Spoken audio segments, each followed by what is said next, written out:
This is our chapter biomolecules. Carbohydrate ഉണ്ട്, lipid ഉണ്ട്, proteins ഉണ്ട്, ന്യൂക്ലിക് ആസിഡ്സ് ഉണ്ട്. നമ്മളോട് പഠിക്കാൻ പറഞ്ഞിരിക്കുന്ന കാർബോഹൈഡ്രേറ്റ് ആൻഡ് ന്യൂക്ലിക് ആസിഡ്സ് ആണ്. കാർബോഹൈഡ്രേറ്റ് എന്ന് പറഞ്ഞാൽ എന്താണ്? ഇതിനകത്തെല്ലാം കാർബോഹൈഡ്രേറ്റ് ഉണ്ടെന്ന് നമുക്കറിയാം. പൊട്ടറ്റോയ്ക്കകത്ത് കാർബോഹൈഡ്രേറ്റ് ഉണ്ട്, സീരിയൽസിനകത്ത് കാർബോഹൈഡ്രേറ്റ് ഉണ്ട്, ഈ പഴത്തിനകത്ത് കാർബോഹൈഡ്രേറ്റ് ഉണ്ട്. ഇതിനകത്തെല്ലാം കാർബോഹൈഡ്രേറ്റ് ഉണ്ട്. എന്താണ് carbohydrate? Carbohydrates are defined as polyhydroxyaldehydes or ketones or compounds which produce them on hydrolysis. Actually, പണ്ട് കാലത്ത് അല്ലെങ്കിൽ ആദ്യകാലത്ത് ഹൈഡ്രേറ്റ്സ് ഓഫ് കാർബൺ അതിനെയാണ് നമ്മൾ കാർബോഹൈഡ്രേറ്റ് എന്ന് പറഞ്ഞിരുന്നത്. Polyhydroxy aldehyde. ഇപ്പൊ രണ്ട് ഫങ്ഷണൽ ഗ്രൂപ്പാണ് കാർബോഹൈഡ്രേറ്റിനകത്തുള്ളത്. ഒന്ന് ഹൈഡ്രോക്സി ഗ്രൂപ്പ്, OH ഗ്രൂപ്പ് ഉണ്ട്. രണ്ടാമത്തേത് ആൽഡിഹൈഡിക് ഗ്രൂപ്പ് അല്ലെങ്കിൽ കീറ്റോണിക് ഗ്രൂപ്പ്. അപ്പോൾ OH ഗ്രൂപ്പിന്റെ കൂടെ ഒന്നുകിൽ ആൽഡിഹൈഡിക് ഗ്രൂപ്പ് അല്ലെങ്കിൽ കീറ്റോണിക് ഗ്രൂപ്പുള്ള കോമ്പൗണ്ടുകളെയാണ് നമ്മൾ കാർബോഹൈഡ്രേറ്റ്സ് എന്ന് വിളിക്കുക. പോളിഹൈഡ്രോക്സി എന്ന് പറഞ്ഞിട്ടുണ്ട്, അതായത് ഒന്നിൽ കൂടുതൽ OH ഗ്രൂപ്പുകളുണ്ട്. ഒന്നിൽ കൂടുതൽ OH ഗ്രൂപ്പുകൾ ഒരു കോമ്പൗണ്ടിൽ വരുമ്പോൾ ശ്രദ്ധിക്കേണ്ട ഒരു കാര്യം, ഒരു കാർബൺ ആറ്റത്തിന് ഒരു OH ഗ്രൂപ്പിൽ കൂടുതൽ ഹാൻഡിൽ ചെയ്യാൻ പറ്റില്ല. ഒരു കാർബൺ ആറ്റത്തിൽ ഒന്നിൽ കൂടുതൽ OH ഗ്രൂപ്പുകൾ വന്നാൽ അത് അൺസ്റ്റേബിൾ ആകും, ഉടനെ തന്നെ വാട്ടർ എലിമിനേറ്റ്. പക്ഷെ കാർബോഹൈഡ്രേറ്റിനകത്ത് പോളിഹൈഡ്രോക്സി എന്ന് പറഞ്ഞിട്ടുണ്ടെങ്കിൽ തീർച്ചയായിട്ടും ആ OH ഗ്രൂപ്പുകളെല്ലാം ഓരോ കാർബൺ ആറ്റങ്ങളിലായിരിക്കും. അപ്പൊ അത് ഓർത്തിരിക്കുക.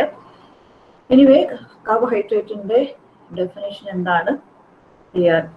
Defined as polyhydroxy aldehydes or ketones or compounds which produce them on hydrolysis. ഇത് ഒരു തരത്തിലുള്ള ക്ലാസിഫിക്കേഷൻ ആണ്. കാർബോഹൈഡ്രേറ്റിന്റെ ഒരു തരത്തിലുള്ള ക്ലാസിഫിക്കേഷൻ ആണ് ഇത്. Monosaccharide, disaccharide, oligosaccharide, polysaccharide. കാർബോഹൈഡ്രേറ്റിനെ ക്ലാസിഫൈ ചെയ്തിരിക്കുന്ന ഒരു രീതിയാണ് ഈ കൊടുത്തിരിക്കുന്നത്. Monosaccharides, disaccharides, oligosaccharides and polysaccharides. Product hydrolysis നടത്തുമ്പോൾ കിട്ടുന്ന പ്രോഡക്റ്റ്. മോണോസാക്കറൈഡിനെ ഹൈഡ്രോളിസിസ് നടത്തിയാൽ ഇതിനേക്കാൾ ചെറിയ ഒരു കാർബോഹൈഡ്രേറ്റ് കിട്ടുകയില്ല. അപ്പൊ ഏറ്റവും ചെറിയ കാർബോഹൈഡ്രേറ്റ് ആണ് മോണോസാക്കറൈഡ്. എക്സാമ്പിൾ ആണ് ഗ്ലൂക്കോസ്, ഫ്രക്ടോസ്, ഗാലക്ടോസ്, റൈബോസ് എന്നൊക്കെ പറയുന്നത് മോണോസാക്കറൈഡ് യൂണിറ്റുകളാണ്. ഡൈസാക്കറൈഡ് എന്ന് പറഞ്ഞാൽ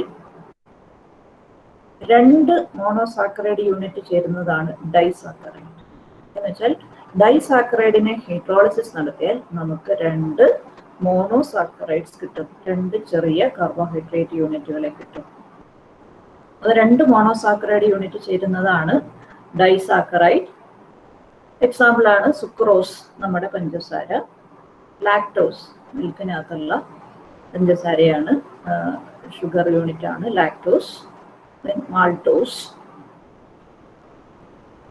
ദെൻ ഒളിഗോസാക്കറൈഡ്, 2 മുതൽ 10 വരെ മോണോസാക്കറൈഡ് യൂണിറ്റുകൾ ചേരുന്നതിനെയാണ് ഒളിഗോസാക്കറൈഡ്സ്. അത്രയും പേരെ ഒന്നിച്ച് പറഞ്ഞിരിക്കുകയാണ് ഒളിഗോസാക്കറൈഡ്.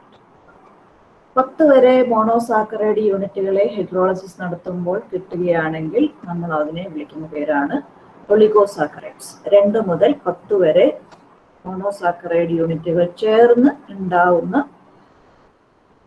കാർബോഹൈഡ്രേറ്റിനെ വിളിക്കുന്ന പേരാണ്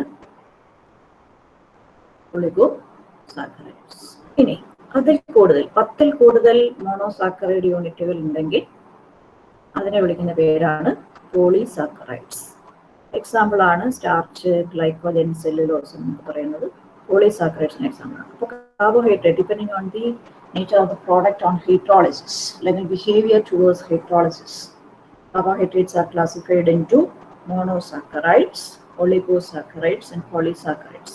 Monosaccharide ഡൈയെ കൂടെ ഒളിഗോസാക്കറൈഡിനകത്ത് ചേർക്കാൻ വേണമെങ്കിൽ, കാരണം 2 മുതൽ 10 വരെ മോണോസാക്കറൈഡ് യൂണിറ്റുകൾ ചേരുന്നതാണ് ഒളിഗോസാക്കറൈഡ്സ് എന്നാണ് പറയുക. അതുകൊണ്ട് 3ആയിട്ട് എഴുതിയാലും മതി. മോണോസാക്കറൈഡ്, ഒളിഗോസാക്കറൈഡ്, പോളിസാക്കറൈഡ് എന്ന് എഴുതിയാലും മതിയാവും. ഇനി മറ്റൊരു ക്ലാസിഫിക്കേഷനാണ്, തരത്തിലുള്ള ക്ലാസിഫിക്കേഷനാണ് ഇത്. ഇതിനകത്ത് മോണോസാക്കറൈഡ്സിനെ തന്നെ പലതായിട്ട് തിരിച്ചിരിക്കുകയാണ്.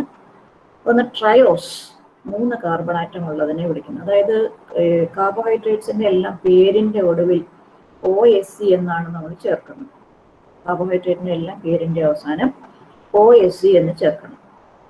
ഗ്ലൂക്കോസ്, ഫ്രക്ടോസ്, സുക്രോസ് എല്ലാം OSC ആണ്. അപ്പൊ 3 കാർബൺ ആറ്റമുള്ള കാർബോഹൈഡ്രേറ്റ് ആണെങ്കിൽ അതിന്റെ പേരാണ് ട്രയോസ്. 4 കാർബൺ ആറ്റം ഉണ്ടെങ്കിൽ നമ്മൾ അതിനെ വിളിക്കുന്ന പേര് ടെട്രോസ്. 5 കാർബൺ ആറ്റം ഉണ്ടെങ്കിൽ പെൻറ്റോസ്. 6 കാർബൺ ആറ്റം ഉണ്ടെങ്കിൽ ഹെക്സോസ്. ആൽഡിഹൈഡ് ഗ്രൂപ്പ്, OH ഗ്രൂപ്പുകൾ കുറെ ഉണ്ടാവും. OH ഗ്രൂപ്പിന്റെ കൂടെ ആൽഡിഹൈഡ് ഗ്രൂപ്പാണ് ഉള്ളതെങ്കിൽ ആൽഡോസ് എന്ന് വിളിക്കും. കീറ്റോണിക് ഗ്രൂപ്പാണ് ഉള്ളതെങ്കിൽ കീറ്റോസ് എന്ന് വിളിക്കും. ആൽഡിഹൈഡ് ഗ്രൂപ്പ് ആണെങ്കിൽ ആൽഡോസ്, കീറ്റോണിക് ഗ്രൂപ്പ് ആണെങ്കിൽ കീറ്റോസ്. അപ്പോൾ ആൽഡിഹൈഡ് ഗ്രൂപ്പും 3 കാർബൺ ആറ്റവും ആണെങ്കിൽ ആൽഡോ ട്രയോസ് എന്ന് വിളിക്കും. ആൽഡിഹൈഡ് ഗ്രൂപ്പും 4 കാർബൺ ആറ്റവും ആണെങ്കിൽ ആൽഡോ ടെട്രോസ് എന്ന് വിളിക്കും. ആൽഡിഹൈഡ് ഗ്രൂപ്പും 5 കാർബൺ ആറ്റവും ഉണ്ടെങ്കിൽ ആൽഡോ പെൻറ്റോസ് എന്ന് വിളിക്കും. ആൽഡിഹൈഡ് ഗ്രൂപ്പും 6 കാർബൺ ആറ്റവും ഉണ്ടെങ്കിൽ ആൽഡോ ഹെക്സോസ് എന്ന് വിളിക്കും. അതുപോലെ തന്നെ keto triose, keto tetrose, keto pentose, keto hexose. ഇത് വേറൊരു രീതിയിലുള്ള ക്ലാസിഫിക്കേഷനാണ്. Classification by carbon atom, carbon ആറ്റങ്ങളുടെ എണ്ണവും ഫങ്ഷണൽ ഗ്രൂപ്പും കൂടെ ചേർത്തിട്ടുള്ള ഒരു ക്ലാസിഫിക്കേഷനാണ് ഇത്.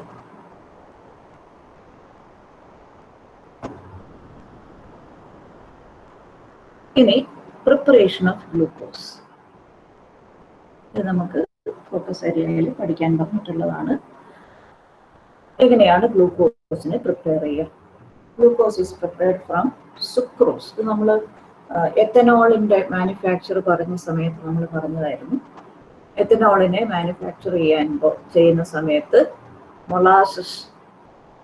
മൊളാസസിനകത്തേക്ക് ഈസ്റ്റ് ആഡ് ചെയ്യുന്നു. ഈസ്റ്റ് 2 എൻസൈമുകളെ പ്രൊഡ്യൂസ് ചെയ്യുന്നു, ഇൻവെർട്ടേസ് ആൻഡ് സൈമേസ്. അതിൽ ഇൻവെർട്ടേസ് എന്ന് പറയുന്ന എൻസൈം സുക്രോസിനെ ഗ്ലൂക്കോസ് ആൻഡ് ഫ്രക്ടോസ് ആക്കി മാറ്റുമെന്ന് നമ്മൾ പഠിച്ചായിരുന്നു. അതുകൊണ്ടാണ് ആ റിയാക്ഷനാണ് ഇവിടെ പറയുന്നത്. അപ്പോൾ അത് തന്നെ വേണമെന്നില്ല, fermentation നടത്തണമെന്നില്ല.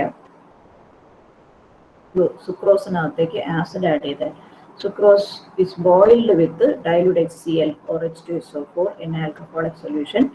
Glucose and fructose are obtained. അപ്പോൾ എന്താണ് reaction? Glucose is prepared from sucrose by the acid hydrolysis. Acid add ചെയ്യുമ്പോൾ ഗ്ലൂക്കോസ് ആൻഡ് ഫ്രക്ടോസ് കിട്ടും. അതല്ലെങ്കിൽ സ്റ്റാർച്ചിൽ നിന്ന് പ്രിപ്പയർ ചെയ്യാം. C6H12O5 enzymes, it's A polymer. ആ സ്റ്റാർച്ചിന്റെ ഹൈഡ്രോളിസിസ് നടത്തിയാലും നമുക്ക് ഗ്ലൂക്കോസ് കിട്ടും. ഗ്ലൂക്കോസ് മാത്രമേ ഉള്ളൂ സ്റ്റാർച്ചിനകത്ത്. സ്റ്റാർച്ചിനെ ഹൈഡ്രോളിസിസ് നടത്തിയാൽ ഗ്ലൂക്കോസ് കിട്ടും. സുക്രോസിനകത്ത് ഗ്ലൂക്കോസും ഫ്രക്ടോസും ഉണ്ട്. അതുകൊണ്ട് ഹൈഡ്രോളിസിസ് നടത്തിയാൽ നമുക്ക് 1 യൂണിറ്റ് ഗ്ലൂക്കോസും 1 യൂണിറ്റ് ഫ്രക്ടോസും ആയിരിക്കും കിട്ടുക. ഈ സുക്രോസിന്റെ ഹൈഡ്രോളിസിസ്, ആ റിയാക്ഷന് പറയുന്ന പേര് ഇൻവേർഷൻ ഓഫ് കെയിൻ ഷുഗർ എന്നാണ്. സുക്രോസിന്റെ ഹൈഡ്രോളിസിസിനെ വിളിക്കുന്ന പേര് ഇൻവേർഷൻ ഓഫ് കെയിൻ ഷുഗർ എന്നാണ്. ഇനി പറയാൻ കാരണം ഈ സുക്രോസും ഗ്ലൂക്കോസും ഫ്രക്ടോസും ഒക്കെ ഒപ്റ്റിക്കലി ആക്റ്റീവ് ആണ്. ഒപ്റ്റിക്കലി ആക്റ്റീവ് എന്ന് പറയുന്നത് പോളറൈസ്ഡ് ലൈറ്റിനെ റൊട്ടേറ്റ് ചെയ്യാനുള്ള കഴിവ്, അതാണ് ഒപ്റ്റിക്കൽ ആക്ടിവിറ്റി എന്ന് ഉദ്ദേശിക്കുന്നത്. പ്ലെയിൻ പോളറൈസ്ഡ് ലൈറ്റ് എന്ന് പറഞ്ഞാൽ ഒരു ഡയറക്ഷനിൽ മാത്രം വൈബ്രേഷൻ ഉള്ള ലൈറ്റിനെയാണ് പ്ലെയിൻ പോളറൈസ്ഡ് ലൈറ്റ് എന്ന് വിളിക്കുക. ആ ലൈറ്റ് ഈ സൊല്യൂഷനകത്തുകൂടി, സുക്രോസ് കലക്കി വെച്ചിരിക്കുന്ന സൊല്യൂഷനകത്തുകൂടി കടന്നു പോയാൽ ആ പ്ലെയിൻ വലതുവശത്തേക്ക് തിരിഞ്ഞു പോകും, സൈഡിലേക്ക് തിരിഞ്ഞു പോകും. വലതുവശത്തേക്ക് തിരിഞ്ഞു പോവുകയാണെങ്കിൽ നമ്മൾ ഡെക്സ്ട്രോ റൊട്ടേറ്ററി എന്ന് വിളിക്കും. ഇടതുവശത്തേക്കാണ് തിരിയുന്നതെങ്കിൽ ലീവോ റൊട്ടേറ്ററി എന്നുമാണ് വിളിക്കുക. അപ്പോൾ വലതുവശത്തേക്ക് തിരിഞ്ഞു പോകുന്ന എത്ര തിരിയും? 66.5 ഡിഗ്രി വലതുവശത്തേക്ക് തിരിയും. സുക്രോസിന്റെ സൊല്യൂഷനകത്തോടി പ്ലെയിൻ പോളറൈസ്ഡ് ലൈറ്റ് കടന്നു പോകും. അപ്പോൾ ഇനി ഹൈഡ്രോളിസിസ് നടത്തിയപ്പോൾ നമുക്ക് ഗ്ലൂക്കോസും ഫ്രക്ടോസും കിട്ടി. ഗ്ലൂക്കോസ് ഡെക്സ്ട്രോ റൊട്ടേറ്ററി ആണ്. അതിന്റെ റൊട്ടേഷൻ എന്ന് പറയുന്നത് +52.5 ഡിഗ്രിയാണ്. ഫ്രക്ടോസ് എന്ന് പറയുന്നത് ലീവോ റൊട്ടേറ്ററി ആണ്. അതിന്റെ റൊട്ടേഷൻ എന്ന് പറയുന്നത് -92 ഡിഗ്രിയാണ്. അപ്പൊ സൊല്യൂഷൻ നോക്കിയാൽ ഇതിന്റെ രണ്ടിന്റെയും കൂടെ ഒരു ആകെത്തുകയാണ് സൊല്യൂഷന്റെ റൊട്ടേഷൻ. +52.5 -92 കൂടെ ആയാൽ ടോട്ടൽ 39.5 ഡിഗ്രി ഇടത്തോട്ട് തിരിയും. 39.5 ഡിഗ്രി ഇടത്തോട്ടാണ് തിരിയുക. ഈ സൊല്യൂഷന്റെ, അതായത് പ്രോഡക്റ്റിന്റെ റൊട്ടേഷൻ എന്ന് പറയുന്നത് ലെഫ്റ്റിലേക്കാണ്. പ്രോഡക്റ്റിന്റെ റൊട്ടേഷൻ ലെഫ്റ്റിലേക്കാണ്. റിയാക്ടന്റിന്റെ റൊട്ടേഷൻ റൈറ്റിലേക്കുമായിരുന്നു. അപ്പൊ റൈറ്റ് അല്ലെങ്കിൽ ഡെക്സ്ട്രോ റൊട്ടേറ്ററി ആയിരുന്ന റിയാക്ടന്റ് റിയാക്ഷൻ കഴിഞ്ഞപ്പോൾ ലീവോ റൊട്ടേറ്ററി ആയിട്ട് മാറി. അതുകൊണ്ട് ഈ റിയാക്ഷനെ പറയുന്ന പേര് ഇൻവേർഷൻ ഓഫ് കെയ്ൻ ഷുഗർ എന്നാണ്. കെയ്ൻ ഷുഗറിന്റെ ഇൻവേർഷൻ നടന്നു. എന്നതാ ഇൻവേർട്ട് ചെയ്തത്? റൊട്ടേഷനാണ് ഇൻവേർഷൻ നടന്നത്. പ്ലെയിൻ പോളറൈസ്ഡ് ലൈറ്റിനെ വലത്തോട്ട് തിരിച്ചു വിടുന്ന സൊല്യൂഷൻ ആയിരുന്നു സുക്രോസ്. റിയാക്ഷൻ കഴിഞ്ഞപ്പോൾ സൊല്യൂഷൻ പ്രോഡക്റ്റ് മൊത്തത്തിൽ പ്ലെയിൻ പോളറൈസ്ഡ് ലൈറ്റിനെ ലെഫ്റ്റിലേക്ക് തിരിച്ചു വിട്ടു. അപ്പോൾ ഇൻവേർഷൻ നടന്നു. അതുകൊണ്ട് ആ റിയാക്ഷനെ പറയുന്ന പേര് ഇൻവേർഷൻ ഓഫ് കെയ്ൻ ഷുഗർ. ഇനി ഈ ഗ്ലൂക്കോസിന്റെ സ്ട്രക്ചർ എലൂസിഡേഷൻ ആണ്. സ്ട്രക്ചർ എലൂസിഡേഷൻ എന്ന് പറഞ്ഞാൽ ഇതാണ് molecular formula. Molecular formula derive ചെയ്യുന്ന വിധം നമ്മൾ ഫസ്റ്റ് ഇയറിൽ പഠിച്ചിട്ടുണ്ട്. കാർബൺ ഉണ്ട്, ഹൈഡ്രജൻ ഉണ്ട്, ഓക്സിജൻ ഉണ്ട്. Detection of elements. കാർബണും ഹൈഡ്രജനും ഓക്സിജനും എന്തുമാത്രമുണ്ട് എന്ന് കണ്ടുപിടിക്കുന്ന എസ്റ്റിമേഷൻ ഓഫ് എലമെന്റ്സ്. അതിൽ നിന്ന് പെർസെൻറ്റേജ് കോമ്പോസിഷൻ കണ്ടുപിടിക്കുന്നു. പെർസെൻറ്റേജ് കോമ്പോസിഷനിൽ നിന്ന് എംപിരിക്കൽ ഫോർമുല ഡിറൈവ് ചെയ്യുന്നു. എംപിരിക്കൽ ഫോർമുലയിൽ നിന്ന് മോളിക്കുലർ ഫോർമുല ഡിറൈവ് ചെയ്തു. അങ്ങനെ കിട്ടിയ മോളിക്കുലർ ഫോർമുലയാണ് C6H12O6. ഈ ഗ്ലൂക്കോസിനെ ഹൈഡ്രജൻ അയോഡൈഡ് ചേർത്ത് ഹീറ്റ് ചെയ്യുക. കുറേ സമയം ഹീറ്റ് ചെയ്യുക. എന്നിട്ട് നമുക്ക് നോർമൽ ഹെക്സേൻ കിട്ടും. നോർമൽ ഹെക്സേൻ കിട്ടി എന്ന് പറഞ്ഞാൽ അതിനർത്ഥം, നോർമൽ ഹെക്സേൻ എന്ന് പറഞ്ഞാൽ 6 കാർബൺ ആറ്റം സ്ട്രെയിറ്റ് ആയിട്ട് ലിങ്ക് ചെയ്തിരിക്കുന്ന കോമ്പൗണ്ടിനെയാണ് നോർമൽ ഹെക്സേൻ എന്ന് വിളിക്കുന്നത്. ഹൈഡ്രജൻ അയോഡൈഡ് വെച്ച് ഹീറ്റ് ചെയ്ത് കഴിഞ്ഞപ്പോൾ ഗ്ലൂക്കോസിൽ നിന്ന് നമുക്ക് നോർമൽ ഹെക്സേൻ കിട്ടി എന്ന് പറഞ്ഞാൽ അതിനർത്ഥം ഗ്ലൂക്കോസിനകത്ത് 6 കാർബൺ ആറ്റം സ്ട്രെയിറ്റ് ആയിട്ട് ലിങ്ക് ചെയ്തിട്ടുണ്ടെന്ന്. എന്നുവെച്ചാൽ ബ്രാഞ്ചസ് ഒന്നുമില്ല, ഇടയ്ക്കുന്ന ബ്രാഞ്ച് ഒന്നുമില്ല. 6 കാർബൺ ആറ്റമാണ് ഗ്ലൂക്കോസിനകത്തുള്ളത്. 6 കാർബൺ ആറ്റവും സ്ട്രെയിറ്റ് ആയിട്ട് ലിങ്ക് ചെയ്തിരിക്കുന്നു. ഹൈഡ്രോക്സിൽ അമൈനുമായിട്ട് ട്രീറ്റ് ചെയ്യുക, അപ്പോൾ ഓക്സിജൻ കിട്ടും. ഹൈഡ്രജൻ സൈനൈഡുമായിട്ട് ട്രീറ്റ് ചെയ്തപ്പോൾ സൈനോ ഹൈഡ്രജൻ കിട്ടി. ഇതൊക്കെ സൂചിപ്പിച്ചത് ഗ്ലൂക്കോസിനകത്ത് CO എന്ന് പറഞ്ഞൊരു ഗ്രൂപ്പ് ഉണ്ടെന്ന് മനസ്സിലായി. അപ്പോൾ 6 കാർബൺ ആറ്റം സ്ട്രെയിറ്റിലാണ്. അതിനകത്ത് CO എന്ന് പറയുന്ന ഒരു ഗ്രൂപ്പ് ഉണ്ട്. അത് ആൽഡിഹൈഡ് ആവാം, അല്ലെങ്കിൽ കീറ്റോൺ ആണ്. ആൽഡിഹൈഡ് ആണോ കീറ്റോൺ ആണോ എന്നറിയാൻ വേണ്ടി എന്ത് ചെയ്തു? ഓക്സിഡേഷൻ നടത്തി. ഗ്ലൂക്കോസിനെ ഓക്സിഡേഷൻ നടത്തി. വളരെ മൈൽഡായിട്ടുള്ള ഓക്സിഡൈസിങ് ഏജന്റ് ഉപയോഗിച്ച് ഗ്ലൂക്കോസിനെ ഓക്സിഡേഷൻ നടത്തിയപ്പോൾ നമുക്ക് ഗ്ലൂക്കോണിക് ആസിഡ് കിട്ടി. ഓക്സിഡേഷൻ നടന്നു. പെട്ടെന്ന് ഓക്സിഡേഷൻ നടത്തുന്ന കോമ്പൗണ്ട് എന്ന് പറയുന്നത് ആൽഡിഹൈഡാണ്. കീറ്റോൺ ആണെങ്കിൽ മൈൽഡ് ഓക്സിഡൈസിങ് ഏജന്റ് ഉപയോഗിച്ചാൽ ഓക്സിഡേഷൻ നടക്കത്തില്ല. അപ്പോൾ ഈ കാർബണൈൽ ഗ്രൂപ്പ് എന്താണ്? ഗ്ലൂക്കോസിനകത്തുള്ള കാർബണൈൽ ഗ്രൂപ്പ് ആൽഡിഹൈഡ് ഗ്രൂപ്പാണ്. പിന്നെ അസറ്റിലേഷൻ നടത്തി. അതായത് OH ഗ്രൂപ്പിന്റെ റിയാക്ഷൻ ആണ്, ആൽക്കഹോളിന്റെ റിയാക്ഷൻ ആണ്. അസറ്റിക് അൻഹൈഡ്രൈഡുമായിട്ട് ട്രീറ്റ് ചെയ്തപ്പോൾ we got an ester, penta acetate കിട്ടി. ഗ്ലൂക്കോസിനകത്ത് 5 OH ഗ്രൂപ്പുകൾ ഉണ്ട് എന്ന് മനസ്സിലായി. നൈട്രിക് ആസിഡ് വെച്ച് ട്രീറ്റ് ചെയ്ത് കിട്ടി. ഗ്ലൂക്കോസ് റിയാക്ട് ചെയ്തപ്പോഴും സാക്കറിക് ആസിഡ് കിട്ടി. അപ്പോൾ അതിനകത്തൊരു പ്രൈമറി ആൽക്കഹോളിക് CH2OH എന്ന് പറയുന്നൊരു ഗ്രൂപ്പ് ഉണ്ടെന്ന് മനസ്സിലായി. അപ്പോൾ ഇങ്ങനെ പല പല പല റിയാക്ഷൻസ് നടത്തിയിട്ടാണ് നമ്മൾ ഒരു കോമ്പൗണ്ടിന്റെ സ്ട്രക്ചറിലേക്ക് വരിക. 6 കാർബൺ ആറ്റം സ്ട്രെയിറ്റ് ആയിട്ട് ലിങ്ക് ചെയ്തിരിക്കുന്നു എന്ന് ആദ്യം മനസ്സിലായി. HIU ആയിട്ട് ട്രീറ്റ് ചെയ്തപ്പോൾ നോർമൽ ഹെക്സേൻ കിട്ടി എന്ന് പറഞ്ഞാൽ അതിനർത്ഥം ഈ 6 കാർബൺ ആറ്റം സ്ട്രെയിറ്റ് ആയിട്ട് ലിങ്ക് ചെയ്തിരിക്കുന്നു. പിന്നെ നോക്കിയപ്പോൾ CO ഗ്രൂപ്പ് ഉണ്ടെന്ന് മനസ്സിലായി. ആ CO ഗ്രൂപ്പ് CHO ഗ്രൂപ്പ് ആണെന്ന്, ആൽഡിഹൈഡ് ഗ്രൂപ്പ് ആണെന്ന് മനസ്സിലായി. 5 OH ഗ്രൂപ്പുകൾ റിയാക്ട് ചെയ്ത് പെന്റാ അസറ്റേറ്റ് എന്ന് പറയുന്ന എസ്റ്റർ കിട്ടി. അതിനർത്ഥം 5 OH ഗ്രൂപ്പുകളിൽ നിന്നാണ്. സ്പെക്ട്രോസ്കോപ്പി ഒക്കെ ഉപയോഗിച്ചിട്ടാണ് ഒരു മോളിക്യൂളിന്റെ സ്ട്രക്ചറിലേക്ക് നമ്മൾ എത്തിച്ചേരുന്നത്. OH ഗ്രൂപ്പിന്റെ ഒക്കെ അലൈൻമെന്റ്, ഏത് ഡയറക്ഷനിലാണ് ഈ ഗ്രൂപ്പുകളൊക്കെ കിടക്കുന്നത് എന്നൊക്കെ അറിയാൻ വേണ്ടി നമ്മൾ സ്പെക്ട്രോസ്കോപ്പി ഉപയോഗിക്കും. അങ്ങനെ അതിൽ നിന്ന് ഫൈനലായിട്ട് ഗ്ലൂക്കോസിന്റെ സ്ട്രക്ചറിലേക്ക് വരുന്നു.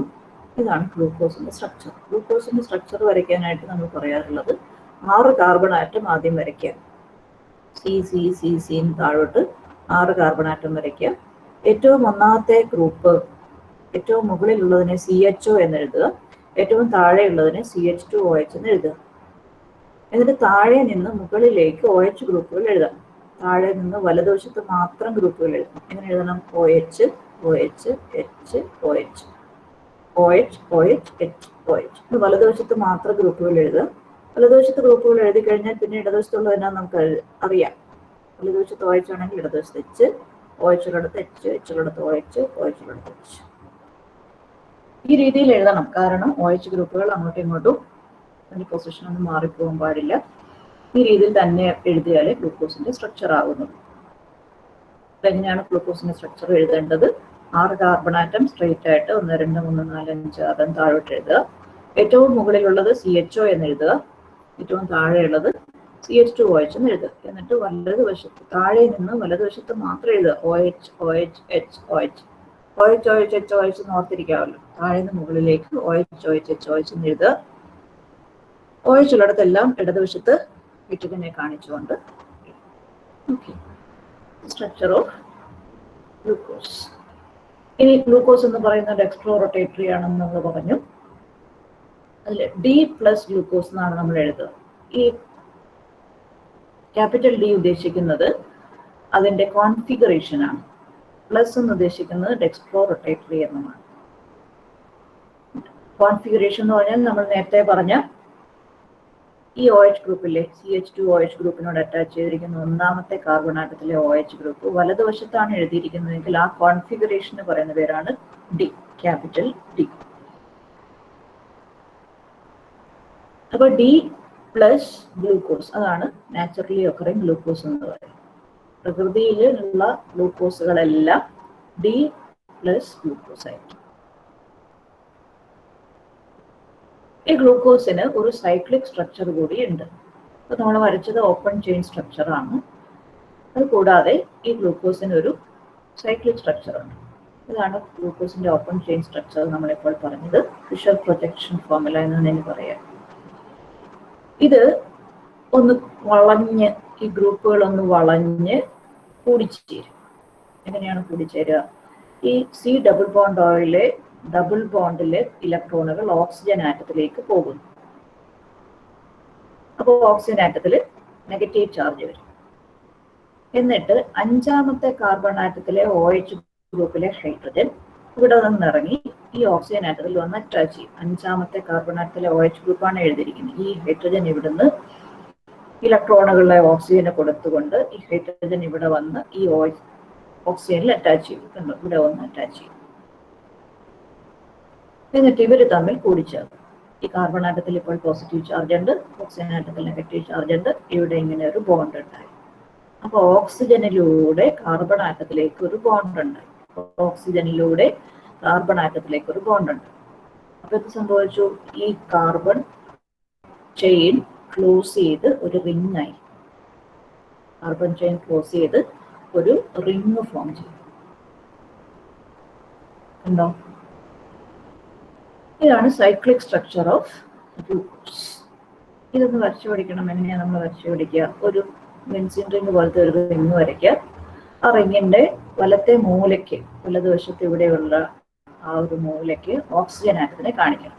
എന്നുവെച്ചാൽ എല്ലാ മൂലയ്ക്കും ഇരിക്കുന്നത് കാർബൺ ആണ്. ബെൻസിന്റെ കേസിൽ എല്ലാ മൂലയ്ക്കും ഇരിക്കുന്നത് കാർബൺ ആണ്. ഇവിടെ ഒരു മൂലയ്ക്ക് ഇരിക്കുന്നത് ഓക്സിജനാണ്. It is a heterocyclic ring. റിങ്ങിനകത്ത് ഒരു പൊസിഷനിലുള്ള ആറ്റത്തിന് വ്യത്യാസമുണ്ട്. അത് ഓക്സിജൻ ആറ്റമാണ്. ഈ ഓക്സിജൻ ആറ്റം ഉള്ള 6 മെമ്പറുള്ള ഒരു മെമ്പർ ഓക്സിജൻ ആയിട്ടുള്ള റിങ്ങിനെ വിളിക്കുന്ന പേര് പൈറാൻ റിംഗ് എന്നാണ്. പൈറാൻ റിംഗ്. ഈ പൈറാൻ റിംഗ് ഉള്ള ഗ്ലൂക്കോസ്, അതുകൊണ്ട് പൈറനോസ് എന്ന് വിളിക്കും. ഗ്ലൂക്കോ പൈറനോസ് എന്നാണ് അതിന്റെ പേര്. പൈറാൻ റിംഗ് ഉള്ള ഓക്സിജൻ ആറ്റം ഉള്ള ഹെട്രോസൈക്ലിക് റിങ്ങിനെ വിളിക്കുന്ന പേര് പൈറാൻ എന്നാണ്. പൈറാൻ റിംഗ് ഉള്ള ഗ്ലൂക്കോസിനെ വിളിക്കുന്ന പേര് പൈറനോസ്. ഗ്ലൂക്കോ പൈറനോസ് എന്ന് വിളിക്കും. അതില് 1-ാം കാർബൺ ആറ്റത്തിലെ OH ഗ്രൂപ്പ് ഇങ്ങനെ താഴേക്കാണ് വരച്ചിരിക്കുന്നതെങ്കിൽ ഇതിനെ ആൽഫ എന്ന് പറയും. ആൽഫ. അപ്പൊ ആൽഫയാണ്, ഗ്ലൂക്കോസ് ആണ്, ഡി കോൺഫിഗറേഷൻ ആണ്, പ്ലസ് ആണ്, ഡെക്സ്ട്രോറൊട്ടേറ്ററി ആണ്. ഇതെല്ലാം കൂടി ചേർത്തിട്ടാണ് ഗ്ലൂക്കോസിന്റെ പേര് പറയുന്നത്. Alpha D glucopyranose. ഇത് നോക്കൂ, ഇങ്ങനെ റിങ് ഫോം ചെയ്തു. ഇവിടെ ഇരിക്കുന്നത് ഓക്സിജൻ ആറ്റമാണ്. ഈ മൂലയ്ക്കാണ് ഓക്സിജൻ ആറ്റം ഇരിക്കുന്നത്. This not carbon. ഈ വലതുവശത്തെ ഈ മൂലയ്ക്ക് ഇരിക്കുന്നത് ആരാണ്? ഓക്സിജൻ ആറ്റം ആണ്. ഇത് ഒന്നാമത്തെ കാർബൺ ആറ്റം. CHO എന്ന് എഴുതിയ ഒന്നാമത്തെ കാർബൺ ആറ്റമാണ് ഇത്. ഇതിപ്പോൾ താഴേക്ക് OH, മുകളിലേക്ക് H. അടുത്തത് താഴേക്ക് ഈ ഹൈഡ്രജൻ ഇങ്ങനെ അതായത് ഇങ്ങനൊരു 6 മെമ്പറുള്ള ഒരു റിങ് വരയ്ക്കുക. ഓരോ മൂലയിലും ഓരോ വര വരയ്ക്കുക. വരയിൽ താഴെയുള്ള പൊസിഷനുകളിൽ OH, OH, HOH എന്ന് എഴുതുക.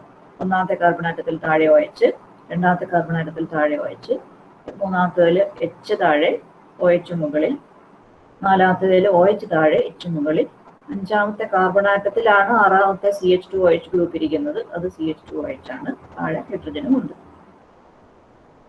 ഇതില് രണ്ടാമത്തേതിന്റെ വ്യത്യാസം നോക്കുക. രണ്ടാമത്തെ പച്ച കളറിൽ കൊടുത്തിരിക്കുന്നതിന്റെ വ്യത്യാസം എന്താണ്? ഈ ഒന്നാമത്തെ കാർബൺ ആറ്റത്തിലെ OH മാത്രം മുകളിലേക്ക് ഇരിക്കുന്നു. അത് മാത്രമേ ഉള്ളൂ വ്യത്യാസം. OH മാത്രം മുകളിലേക്ക് ഇരിക്കുന്നു. അപ്പൊ ഈ രണ്ട് സ്ട്രക്ചർ തമ്മിലുള്ള വ്യത്യാസം ഈ ഫസ്റ്റ് കാർബൺ ആറ്റത്തിലെ ഗ്രൂപ്പിന്റെ ഓറിയന്റേഷനിൽ മാത്രമേ വ്യത്യാസമുള്ളൂ. അങ്ങനെ ഒരു കാർബൺ ആറ്റത്തിന്റെ ഓറിയന്റേഷനിൽ മാത്രം വ്യത്യാസമുള്ള കോമ്പൗണ്ടുകളെ വിളിക്കുന്ന പേരാണ് ആനോമേഴ്സ്. ഒരു കാർബൺ ആറ്റത്തിന്റെ മാത്രം കോൺഫിഗറേഷനിൽ വ്യത്യാസം, അതാണ് ആനോമേഴ്സ്. അടുത്തത് ഫ്രക്ടോസ് ആണ്. ഫ്രക്ടോസിന്റെ സ്ട്രക്ചർ ഫ്രക്ടോസും ഗ്ലൂക്കോസും ഫങ്ഷണൽ ഐസോമേഴ്സ് ആണ്. ഗ്ലൂക്കോസിന്റെ സ്ട്രക്ചർ വരച്ചപ്പോൾ നമ്മൾ മുകളിൽ CHO ഗ്രൂപ്പ് എഴുതി. ഫ്രക്ടോസ് വരയ്ക്കുമ്പോൾ രണ്ടാമത്തെ കാർബൺ ആറ്റം CO, അതായത് ഫ്രക്ടോസിനകത്തുള്ളത് കീറ്റോണിക് ഗ്രൂപ്പാണ്. ഗ്ലൂക്കോസിനകത്തുള്ളത് ആൽഡിഹൈഡ് ഗ്രൂപ്പാണ്. ഫ്രക്ടോസിനകത്തുള്ളത് കീറ്റോണിക് ഗ്രൂപ്പാണ്. അതേയുള്ള വ്യത്യാസം. പിന്നെ അതിന്റെ സൈക്കിൾ സ്ട്രക്ചറാണ് ഈ കൊടുത്തിരിക്കുന്നത്. അപ്പോൾ അവിടെ 5 മെമ്പറുള്ള ഒരു റിംഗ് ആണ്. ഇതിന്റെ പേര് ഫ്യൂറാൻ എന്നാണ്. ഫ്യൂറാൻ റിംഗ് ഉള്ള ഫ്രക്ടോസ് ആയതുകൊണ്ട് ഫ്യൂറാനോസ് എന്നാണ് എന്റെ പേര്, ഫ്യൂറാനോസ്. So that is ഗ്ലൂക്കോസ് ഫ്രക്ടോസും തമ്മിലുള്ള വ്യത്യാസം പറഞ്ഞാൽ ഗ്ലൂക്കോസിനകത്ത് ഗ്ലൂക്കോസ് ഈസ് ആൻ ആൽഡോഹെക്സോസ്, ആൽഡിഹൈഡ് ഗ്രൂപ്പും 6 കാർബൺ ആറ്റം. ഫ്രക്ടോസ് എന്ന് പറയുന്നത് കീറ്റോണിക് ഗ്രൂപ്പും 6 കാർബൺ ആറ്റം. കീറ്റോ ഹെക്സോസ് ആണ് ഫ്രക്ടോസ്. ഗ്ലൂക്കോസും ഫ്രക്ടോസും തമ്മിലുള്ള വ്യത്യാസം. ഡൈസാക്കറൈഡ് ആണ്. 2 മോണോസാക്കറൈഡ് യൂണിറ്റുകൾ ചേരുന്നതിനെയാണ് ഡൈസാക്കറൈഡ് എന്ന് വിളിക്കുന്നത്. ആ 2 മോണോസാക്കറൈഡ് യൂണിറ്റുകൾ ജോയിൻ ചെയ്യുന്ന ലിങ്കേജിന് പറയുന്ന പേരാണ് ഗ്ലൈക്കോസൈഡിക് ലിങ്കേജ്. അപ്പൊ സുക്രോസ് എന്ന് പറയുന്ന സാധനം ഉണ്ടായിരിക്കുന്നതാണ് ഇവിടെ കാണിച്ചിരിക്കുന്നത്. This is glucose. മുകളിൽ എഴുതിയിരിക്കുന്നത് ഗ്ലൂക്കോസ്, താഴെ എഴുതിയിരിക്കുന്നത് ഫ്രക്ടോസ്. ഗ്ലൂക്കോസിന്റെ ഒന്നാമത്തെ കാർബൺ ആറ്റത്തിലെ OH ഗ്രൂപ്പും ഫ്രക്ടോസിന്റെ രണ്ടാമത്തെ കാർബൺ ആറ്റത്തിലെ OH ഗ്രൂപ്പും കൂടെ ചേർന്ന് ഒരു വാട്ടർ മോളിക്യൂൾ എലിമിനേറ്റ് ചെയ്യും. ഇവിടുന്ന് ഒരു OH ഒരു H കൂടെ ചേർന്ന് ഒരു വാട്ടർ മോളിക്യൂൾ എലിമിനേറ്റ് ചെയ്യും. അപ്പോൾ ഒരു ഓക്സിജൻ മിച്ചമുണ്ട്. ഇവിടുന്ന് ഒരു ഹൈഡ്രജൻ, ഇവിടുന്ന് ഒരു OH പോയാൽ ഈ ഓക്സിജൻ മിച്ചമാണ്. ഈ ഓക്സിജനിലൂടെയാണ് ഈ രണ്ടാമത്തെ കാർബൺ ആറ്റത്തിലേക്ക് ജോയിൻ ചെയ്തിരിക്കുന്നത്. ഉണ്ടാവും ഇവിടെ ഓക്സിജൻ ഉണ്ട്. അപ്പൊ ഇത് ഗ്ലൂക്കോസ് യൂണിറ്റ്, താഴെ എഴുതിയിരിക്കുന്നത് ഫ്രക്ടോസ് യൂണിറ്റ്. ഇവരെ തമ്മിൽ ചേർത്ത് നിർത്തിയിരിക്കുന്നത് ഓക്സിജനിലൂടെയുള്ള ഈ ലിങ്കേജിന് പറയുന്ന പേരാണ് ഗ്ലൈക്കോസൈഡിക് ലിങ്കേജ്. അപ്പോൾ മോണോസാക്കറൈഡ് യൂണിറ്റുകൾ കൂടിച്ചേരുന്ന ലിങ്കേജിന് പറയുന്ന പേര് ഗ്ലൈക്കോസൈഡിക് ലിങ്കേജ് എന്നാണ്. ഇവിടെ നമുക്കറിയാം ഓപ്പൺ ചെയിൻ സ്ട്രക്ചർ വരയ്ക്കുമ്പോൾ ഗ്ലൂക്കോസിനകത്ത് ഇത് CHO ഗ്രൂപ്പായിരുന്നു. രണ്ടാമത്തെ കാർബൺ ആറ്റം കീറ്റോണിക് ഗ്രൂപ്പായിരുന്നു. ഈ ഒന്നാമത്തെ കാർബൺ ആറ്റവും രണ്ടാമത്തെ കാർബൺ ആറ്റവും കൂടെ കൂടിച്ചേർന്നിട്ടാണ് സുക്രോസ് ഉണ്ടായിരിക്കുന്നത്. അതുകൊണ്ട് ഇതിനകത്ത് ഈ ആൽഡിഹൈഡ് ഗ്രൂപ്പോ ഈ കീറ്റോണിക് ഗ്രൂപ്പോ ഫ്രീ അല്ല. ആൽഡിഹൈഡ് ഗ്രൂപ്പുള്ള ഒന്നാമത്തെ കാർബൺ ആറ്റവും കീറ്റോണിക് ഗ്രൂപ്പ് ഉണ്ടായിരുന്ന ഫ്രക്ടോസിന്റെ രണ്ടാമത്തെ കാർബൺ ആറ്റവും കൂടെ കൂടിച്ചേർന്നിട്ടാണ് സുക്രോസ് ഉണ്ടായിരിക്കുന്നത്. So sucrose is a non-reducing sugar. Sucrose is a non-reducing sugar. ഇതിന് റിഡക്ഷൻ നടത്താനായിട്ടുള്ള ഗ്രൂപ്പുകളില്ല. ആൽഡിഹൈഡ് ഗ്രൂപ്പോ കീറ്റോണിക് ഗ്രൂപ്പോ ഫ്രീ അല്ലാത്തത് കൊണ്ടാണ് രണ്ടും കൂടെ കൂടി ചേർന്ന് പോയി. അതുകൊണ്ടാണ് അതിനെ നോൺ റെഡ്യൂസിങ് ഷുഗർ എന്ന് വിളിക്കുന്നത്. ഇത് ലാക്ടോസ്. ഗാലക്ടോസ് എന്ന് പറയുന്ന മോണോസാക്കറൈഡും ഗ്ലൂക്കോസ് എന്ന് പറയുന്ന മോണോസാക്കറൈഡും കൂടെ ചേർന്ന് ഓക്സിജനിലൂടെ ലിങ്ക് ചെയ്തിരിക്കുന്നു. Glycosidic linkage. ഗാലക്ടോസിന്റെ ഒന്നാമത്തെ കാർബൺ ആറ്റവും ഗ്ലൂക്കോസിന്റെ നാലാമത്തെ കാർബൺ ആറ്റവും കൂടെയാണ് ജോയിൻ ചെയ്തിരിക്കുന്നത് ഓക്സിജനിലൂടെ. 1,4 ഗ്ലൈക്കോസൈഡിക് ലിങ്കേജ് എന്ന് വിളിക്കുന്നു. 1,4 ഗ്ലൈക്കോസൈഡിക് ലിങ്കേജ്. അപ്പോൾ അവിടെ ഗ്ലൂക്കോസിന്റെ ഒന്നാമത്തെ കാർബൺ ആറ്റം ഫ്രീ ആണ്. അതാണ് ഗ്ലൂക്കോസിന്റെ ഒന്നാമത്തെ കാർബൺ ആറ്റം. ഒന്നാമത്തെ കാർബൺ ആറ്റം അവിടെ ഫ്രീ ആണ്. അതുകൊണ്ട് ഇറ്റ്സ് എ റെഡ്യൂസിങ് ഷുഗർ. ഇതാണ് നമ്മൾ നേരത്തെ പറഞ്ഞ ഇൻവേർഷൻ ഓഫ് ഗേറ്റ് ഷുഗർ. അടുത്തത് മാൾട്ടോസ്. മാൾട്ടോസ് എന്തൊക്കെ ചേർന്നുണ്ടാകുന്നതാണ് മാൾട്ടോസ്? 2 ഗ്ലൂക്കോസ് യൂണിറ്റുകൾ ചേർന്നുണ്ടാവുന്ന കോമ്പൗണ്ടാണ് maltose. Maltose is also a reducing sugar because ഒരു ഗ്ലൂക്കോസിന്റെ ഒന്നാമത്തെ കാർബൺ ആറ്റം ഫ്രീ ആണ്. CH ഗ്രൂപ്പുള്ള കാർബൺ ആറ്റം ഫ്രീ ആയിട്ടാണ്, ഇനിയും ജോയിൻ ചെയ്തിട്ടില്ല. അതുകൊണ്ട് അതൊരു റെഡ്യൂസിങ് ഷുഗറാണ്. CH ഗ്രൂപ്പ് ഫ്രീ ആണെങ്കിൽ, അല്ലെങ്കിൽ അത് ഇങ്ങോട്ട് കൂട്ടി ചേർന്നിട്ടില്ലെങ്കിലാണ് അതിനെ റെഡ്യൂസിങ് ഷുഗർ എന്ന് വിളിക്കുന്നത്. This is also 1,4 linkage. ഒരു ഗ്ലൂക്കോസിന്റെ ഒന്നാമത്തെ കാർബൺ ആറ്റവും രണ്ടാമത്തെ ഗ്ലൂക്കോസിന്റെ നാലാമത്തെ കാർബൺ ആറ്റവും കൂടിയാണ് ജോയിൻ ചെയ്തിരിക്കുന്നത്. അപ്പൊ അതാണ് 1,4 glycosidic linkage. That is maltose. അപ്പൊ മാൾട്ടോസിനകത്തുള്ളത് ആരൊക്കെയാണ്? 2 ഗ്ലൂക്കോസ്. ലാക്ടോസിനകത്തുള്ളത് ആരൊക്കെയാണ്? ലാക്ടോസ് എന്നുള്ള പേര് കേൾക്കുമ്പോൾ ഓർക്കണം, ഗാലക്ടോസ് ഉണ്ടോ? ഗാലക്ടോസിനകത്തുണ്ട് ഒരു ലാക്ടോസ്. ലാക്ടോസും ഗ്ലൂക്കോസും. ലാക്ടോസും ഗ്ലൂക്കോസും കൂടെ ചേർന്നാൽ, ഗാലക്ടോസും ഗ്ലൂക്കോസും കൂടെ ചേർന്നാൽ ലാക്ടോസ്. ഗ്ലൂക്കോസും ഫ്രക്ടോസും കൂടെ ചേർന്നാൽ സുക്രോസ്. ഗ്ലൂക്കോസും ഫ്രക്ടോസും കൂടെ ചേർന്നാൽ സുക്രോസ്. ഗാലക്ടോസും ഗ്ലൂക്കോസും കൂടെ ചേർന്നാൽ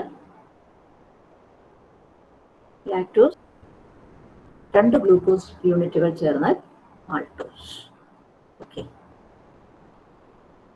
അടുത്ത പോളിസാക്കറൈഡ്സ് ആണ്. നമ്മൾ 3 പോളിസാക്കറൈഡ് യൂണിറ്റുകളെ കുറിച്ച് പഠിക്കുന്നുണ്ട്. ഒന്ന് starch. Starch is a polymer of alpha D glucose.